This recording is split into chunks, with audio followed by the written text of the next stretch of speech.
And today I have the absolute pleasure to be in conversation with Kerry-Ann Powell. Now, Kerry, let me tell you, she is a small business champion. She loves everything SME. If you are an entrepreneur, small business owner, wanting to have a better business, improve your life, improve what you do, improve your results, you need to know Kerry-Ann Powell. Kerry, welcome to Kerry-Ann. I should say Kerry-Ann, welcome to the Business and Wealth Show. I keep saying Kerry. Mac, it's so great to be here, man. Thank you for having me on. I'm so thrilled. You're most welcome, and thank you for making time for us. Now, Kerry-Ann, before I begin, let me go down the angle of entrepreneurship. When did you start your entrepreneurial journey? What happened for you to go down that route? Yeah, that's a really great question. I often, before I started, answering that question, I always thought, well, when I started my business in 2014, I actually incorporated my very first business in 2009.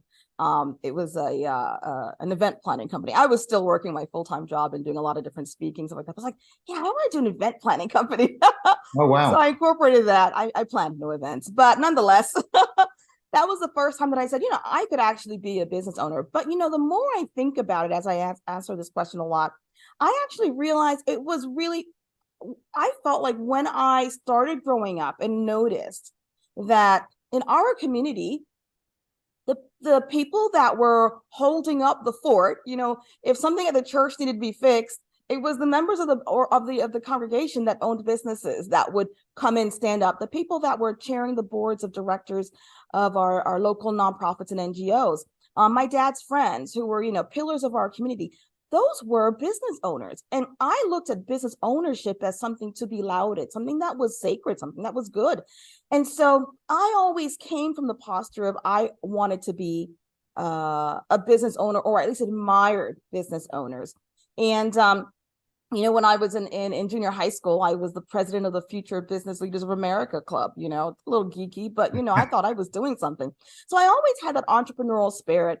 And but you come from families who are like, yeah, we want you to be a doctor or a lawyer, blah blah blah. Mhm. So I went into law. I was a lobbyist from Washington D.C. for a while, and then did some professional fundraising.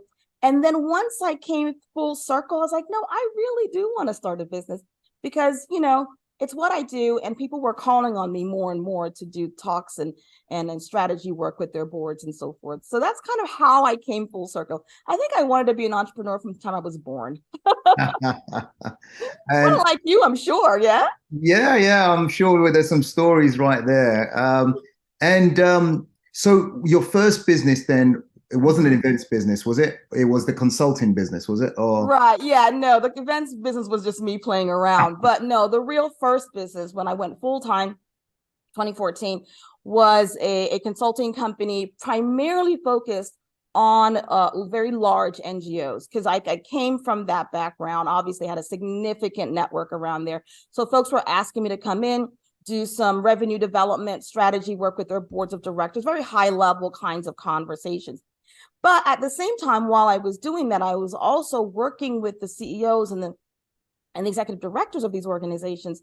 And all of this, I mean, strategy is strategy, particularly when you're talking about money, right? So right, if you're bringing it in from an NGO or if you're bringing it in from a for-profit, it just so happened that I began to start as I was branching off into getting more for-profit companies because people were kind of saying, "Hey, come over here, do this." I realized I actually really enjoyed the for-profit side of things. So that's when I really started sort of, some of my nonprofit clients started dwindling off. I didn't bring any more in. And then this is kind of how this iteration of the business has created. But so the full time was in 2014 when I went right. straight into doing consulting work, which was great and fun. And consulting works primarily for SMEs who want to what specifically grow their business or scale the business. Yeah, so I would say there's four main reasons why someone comes to me. Okay. Right. It's a founder who's either unable to scale. Yeah. Hmm. So they've been doing the thing, they're growing, but their systems or whatever is going on in the business is not is growing. The costs are growing alongside the growth. So that's not scaling, that's just growing. That's So right. they want to scale and they can't figure out how to do it. They'll come to me from that perspective. Another reason why they'll come in is because they are having a real cash flow issue. So they're having consistent negative cash flow in the business. I mean, you know the deal, Mac. Oh, yeah. In a business, you're going to have the ups and downs, right? And Yeah. so there's going to be flow in, flow out. But if you are consistently having negative cash flow, that's a big problem. Nothing to speak on. It's the 80% of reasons why businesses fail is because of a cash flow issue. Yeah. So that's the second main reason why they'll come. They're like, oh. And then the third one would be that they are unable to, they built a team early days and the team is not, they didn't really slot people into the right seats at the time, or they're not really building a team so much as just sort of hodgepodging and bringing people in just kind of all random. Yeah. So that there's a team problem. There's inefficiency and not lack of productivity in the team.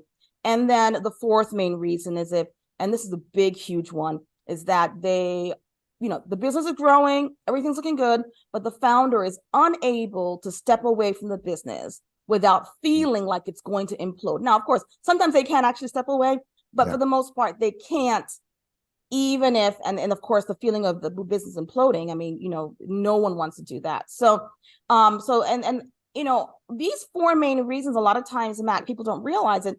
They're not, I call them symptoms of chaos, because those are the four top reasons why businesses fail. So it's not something to sleep around. So if someone's feeling like that's happening in their business, they must address it. Oh, absolutely. So those are the four main reasons they come to me, and we do some juju and we make it happen, and they go on their way. And help them fix it, and then they can breathe again, as it were, right? They can breathe again and love their business. There you go. In the end, that's what we want. We want people to love their business, run their business smoothly, thrive, because if their business is thriving, then they can thrive. Their families can thrive. Their employees can thrive. But if they're stressed out and they're freaking out and they're worried if they can hit payroll on a regular basis, that is no fun, not joyful.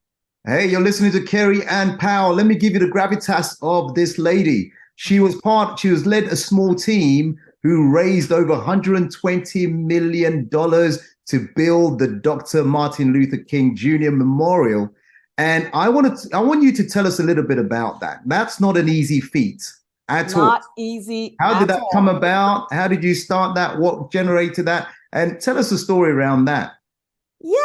I would love to say that it was my idea, but there were some wonderful gentlemen who are no longer with us on this earth, but their legacy continues, that came across the idea early 80s. It was actually before the birthday holiday was created in the United States. So it's a big the idea came around.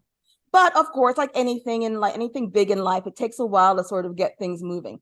So when they finally were able to get Congress to say, yep, pass legislation, we're going to build something on the National Mall, they started, raising some money. But, I happened to have some training. My first job out of college was as a director of fundraising at a large nonprofit. So I had gotten my, sort of teeth cut on fundraising. So anyway, but by the time they started building, I was practicing law in Washington as a lobbyist. Okay, fine.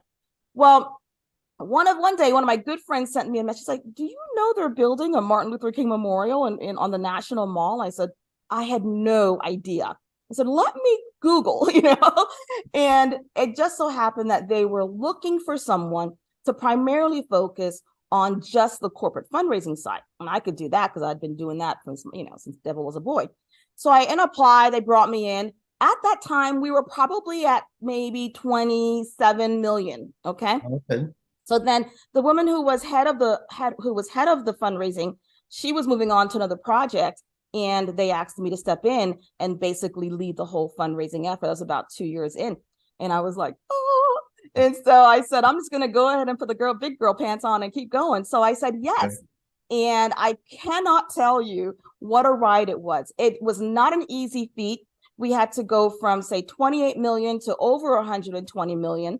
And we were in that time, there were a lot of different things that took place. We had obviously the market crashed, major problems going on there. So we were left, there was a year when I didn't bring in, it brought in maybe 100,000 in. And there were major disasters like, Hurricane Katrina, where I don't know if you're old enough to remember Hurricane Katrina here in the US, but that was a huge disaster. And so all of the charitable dollars that were out there floating around were all going towards that, as it should have. But that meant that, me saying, hey, we're building a memorial over here. Like, yeah, right. People are dying over here. So there's a bit of a different priority. But the good thing was that I was able to come into, truth be told, there's a bit of chaos that was going on in the shop at that time, meaning the fundraising shop of the organization. And so when I came in, one of the first things I did was sort of step back and say, okay, look, clearly we need a strong strategy on this. What are the various different tactics that we're going to use to be able to funnel into that 120 million? Obviously, corporate fundraising was a large part of it. So I have a great deal of wonderful relationships with folks in corporate. But the real thing is just being able to know, look, you can have a fantastic strategy, have great tactics, but in the end, if you're not executing exceptionally, it's for naught. So that is one thing that I would say, that it is so vital to, when you have your strategy, you've created your tactics, you've done all the work with your team, then sit down and say, how do I execute this on a daily basis? What do I do every single day that brings me closer towards the ultimate strategic goal? Because I find that with small businesses alike, that one of the challenges that they do face is the everyday putting the work in to get to the goal, not wasting time on things that are not going to get you there. Obviously, we're in a social media world, so you got to do social media. But I find some business owners are spending all their time doing social media marketing. By the way, that's marketing, not sales.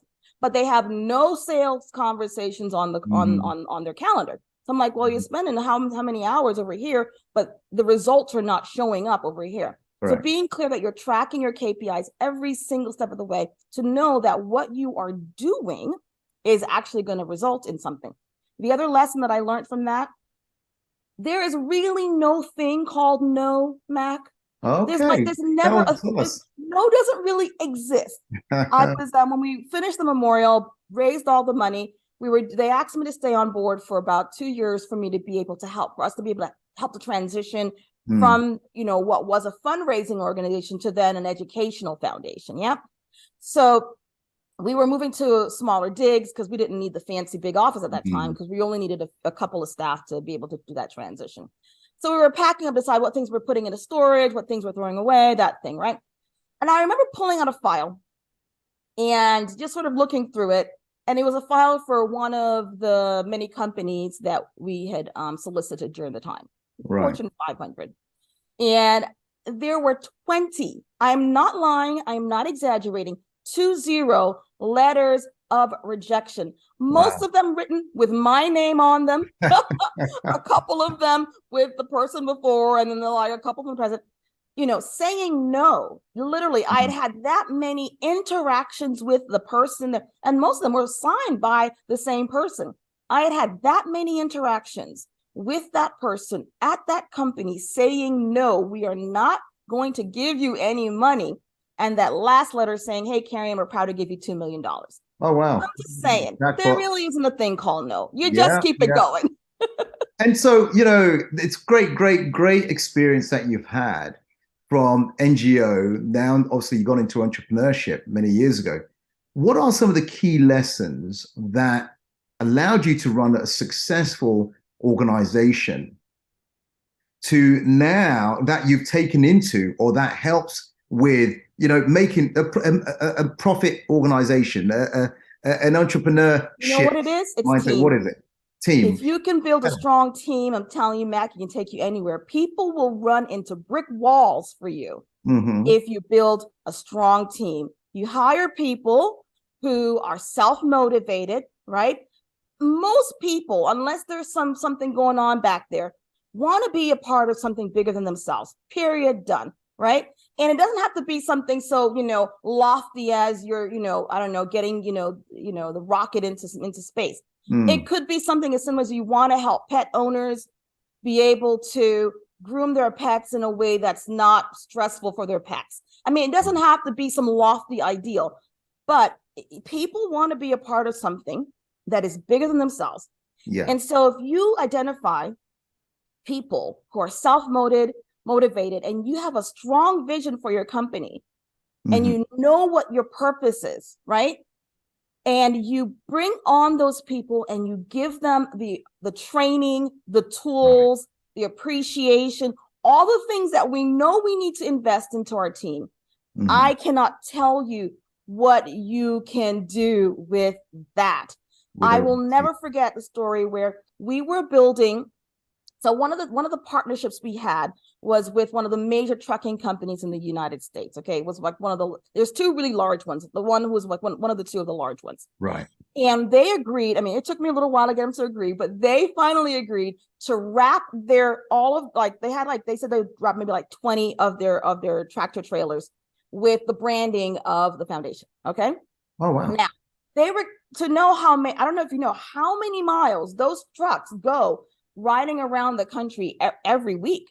So you're having major eyeball impressions. Okay.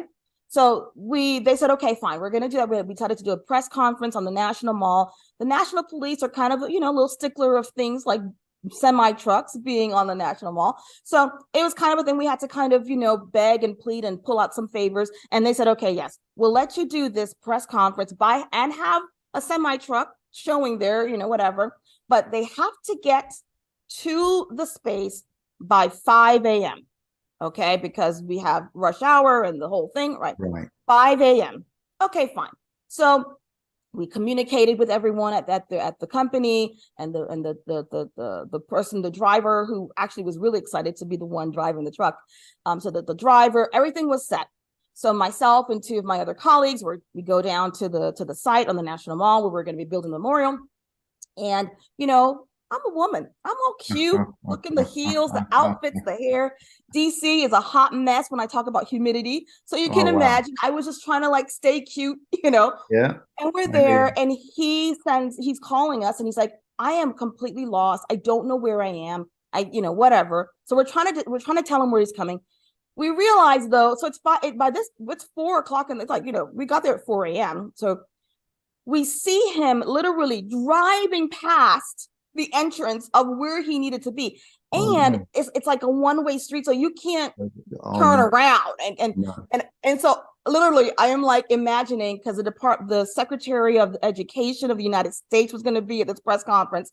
Obviously the CEO of this major corporation, I had gotten like all this negotiation. Our president was going to be there. It was kind of a big deal. If the truck wasn't there, it would be a flop.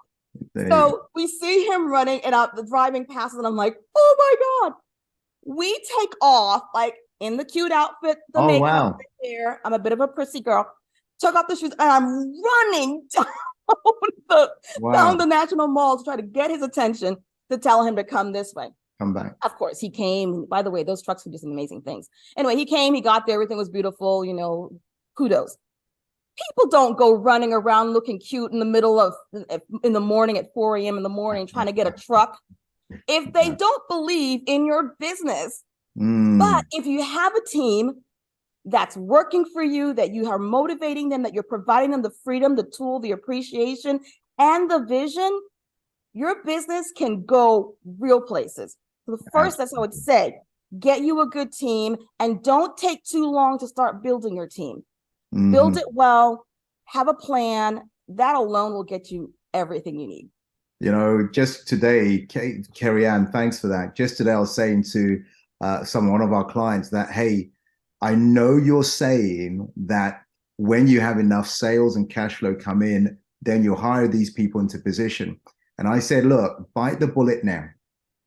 Bite the bullet now, get them into position now, let them do what they need to do, and the cash flow will take care of itself because you have a good business already.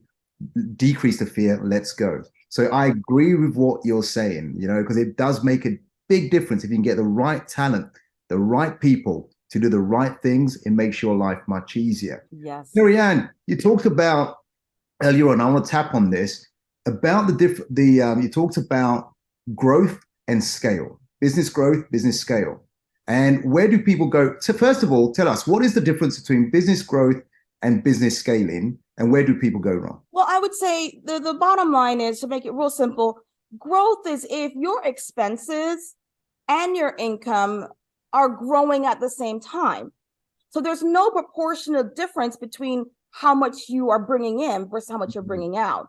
Scale is when you're able to leverage the systems and processes in your business that obviously there's going to be a little bit of increase in price and in cost, but the gap between what you're bringing in and what you are expending begins to grow. That gap is the scale. So what do people go around? Well, first thing they do is they start trying to scale way too early. Okay. Growing is fine. Growth is a beautiful thing. All right. So growing is fine. And don't try to do it too quickly. Right. The other thing that I think happens with the other problem that shows up is that you're growing more than your team has the capacity to follow along with. Yes. So you want to make sure, look, again, remember I said your team is it. So if you're growing and they don't have the capacity and they're stretched and they're stressing out, things are going to fall through the cracks. There's going to be low morale, none of that. So you want to make sure that you have you're paying attention to it is all I'm saying. And then I think there's another thing too, is that they, I mean, look, we all go through this. So I don't want anyone who's one of your audiences to feel the shame, right? You're like, oh my God, I did this. We all go through the thing where you bring on a bigger contract than you thought you could handle. Right.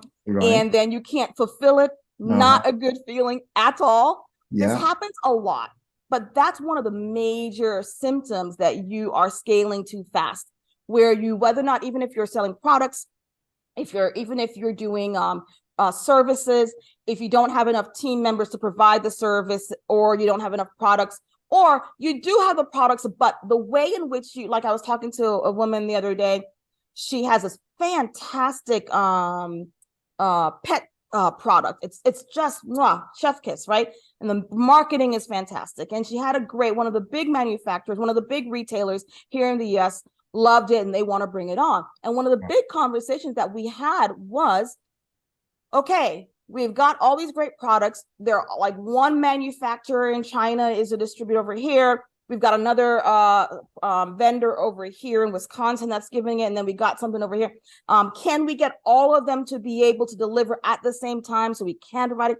So you need to be thinking, if you are scaling, if you want to scale, do you have the infrastructure? Do you have the systems?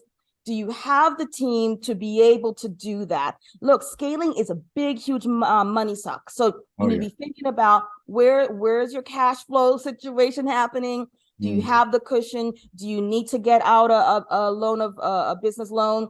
What do you need to do to make sure that you're able to do it? Again, perfection is not the name of the game, but being a good business owner who is savvy and smart and wants to build something that lasts, need to be thinking about these things and having some mitigations around it. Awesome explanation. Fantastic. Very, very good. Now, one of the questions I have for you, Kerry-Ann, is this. Why do some business owners, entrepreneurs, founders get married to their business and get to a situation where they feel like they can't have a vacation, they can't have 2 weeks off? If they took a week off, something will implode. Why does that happen, and how do they fix that? It's a good question, Mac. And I gotta say, no, I suspect in conversations that I have with my clients, people feel like their business is their baby, right? So there's a sort of emotional attachment to it. And look, I'm all about that, right? Because you wouldn't be passionate about it if you wouldn't do the things that you would do if you're not passionate about it. But what I like to try to recommend to people is to look at their business not as a baby, like, oh, precious, like in the Lord of the Rings, precious, sort of obsession with your baby. But look at it as, I think it was Jay Abraham, that the wise business advisor, he says, look at your business like it's a hedge fund. Yeah. It's an entity outside of you. Right. It's an entity outside of you. And your role is to be caretaker and investor. And so that it can benefit and create value for, yes, you, but your employees, your customers, the vendors and suppliers, frankly, your communities, because you pay taxes and you help to build infrastructure, and it helps to create economies in your country, and then it keeps the global economy working. So if you think of your business as an entity outside of yourself, that you're the caretaker, you are the visionary, you are the prime investor, but it's not there for you to hoard it and precious. It's you to build it up so that it can operate on its own. So you can, when it's time for you to go, when it's time for you to exit, when it's time for you to sell it, when it's time for you to pass it on, whatever you're planning to do, there's not that kind of thing where it's like, oh my goodness, which means that if you find yourself unable to take a 2-week vacation, a 3-week vacation without the business imploding, you're building something that is your job. You are building a business. And as a result, and it might make you feel good that you feel like, oh yeah, this is my thing, whatever.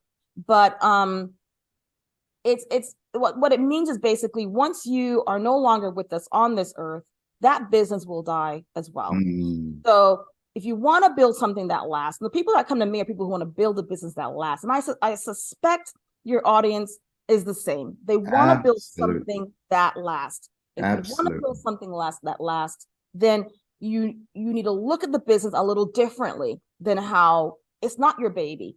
Okay. It is an entity that's designed to generate value, and the inputs that will dictate what the outputs are. So right now, if you can't walk away from your business to have a vacation, then it's on you. Your inputs are wrong. You're either don't have enough systems going on there, you are not hiring well, you don't have a clear vision for the company, something is amiss. And that, to me, that's what I call foundational chaos causing entities, and you must eliminate them. Because if you continue like that, it's gonna die, because businesses are just like anything in nature. They either grow or they die. Yeah. And what we say with that is focus on building a true business asset. That asset is designed to keep rewarding you whether you are there or not. And as Kerry-Ann Powell said, find the right talent, put the right processes, the right systems in place. So whether you're there or not, it continues. But that takes work. And you've got to listen to people like Kerry-Ann Powell, get coaching from her, mentoring from her, get strategic advice from people like that, because they will help you to create a business designed for wealth, not just income. Income is short-term. Wealth is generational. So on that note, Kerry-Ann Powell, if people want to get hold of you, what is the best way for people to connect with you, learn from you? Absolutely, Max. So I'm an actual real person. So I'm on LinkedIn. Reach out to me, message me, say, hey, I heard you on this, let's connect. I'd love to hear what your audience is doing. I think there are I'm telling you, small and medium-sized businesses are it. People are doing some innovative things out there. I want to know. I love connecting with people who are all about that. So reach out to me, connect with me. I'm on the other social media platforms too. So if you kind of like Instagram, I'm all about it. But if you think, though, that you're finding that some of the things that Mac and I have been talking about around the things, the systems, the processes, the chaos, the not being able to walk away, and you feel that you really do want to fix some of those things in your business, I wrote a book. It's called The 8 True Culprits Causing Chaos in Your Business. And you can download it at nobusinesschaos.com, www.nobusinesschaos.com, because I'm telling you, chaos is the enemy of business. So you can download it for free. It's my gift to you guys. In that, I basically brain dump all of the 8 primary things that I see business owners doing that's causing chaos in their business and how to fix them. So there you go. There you go. Go to nobusinesschaos.com. We will add it to the show notes here as well. And download that PDF book, the 8 true culprits causing chaos in your business. And if there's chaos every day, you're probably getting stressed out and worked up, and you're going to head towards burnout. So get the book, utilize it, connect with Kerry-Ann Powell, and move your business forward. So on that note, I'm going to say, hey, thank you all for jumping on, listening to this. What I'm going to ask you is a small favor: subscribe, follow if you're not doing that already. And also make some comments, tag Kerry-Ann Powell in, tag Mac Attram in as well, so we see some of your comments and see how we can respond to that. We are real human beings. I like the way Kerry-Ann Powell said, I'm a human being, I'm a real person. So he is a real person, and so am I. So reach out on any of the social media handles. So on that note, thank you, Kerry, and thank you for jumping on. Mac, thank you for having me. What an absolute pleasure. You're most welcome. Until we speak again, take care. Bye for now.